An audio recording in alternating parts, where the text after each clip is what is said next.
ఈ మార్గం తెలుసా మీకు? ఆయన చూపించిన ఈ మార్గం మరణాన్ని చంపే మార్గం, శత్రువును గెలిచే మార్గం. ప్రేమతో పగవాడి అక్కడెక్కడ వెళ్తూ ఉంటే పరిగెత్తుకుని పోయి అనా నేనే అని ఆలింగనం చేసుకోవడం. అవతలోడు దూషిస్తూ ఉంటే, తిడుతూ ఉంటే వాడిని నవ్వుతూ చూసి, God bless you brother, do you know this way? మీకు ఈ మార్గం, దేవుని మార్గం అర్థమవుతుందా? That is your call. అది మీ పిలుపు. మనం పిలువబడింది much bigger project, the project of bringing humans to new humanity. మనుష్యులను నిజమైన మనుష్యత్వం వైపుకు పిలిచేటటువంటి ప్రాజెక్ట్.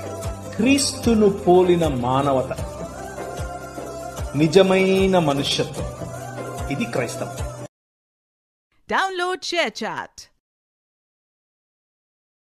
Download ShareChat.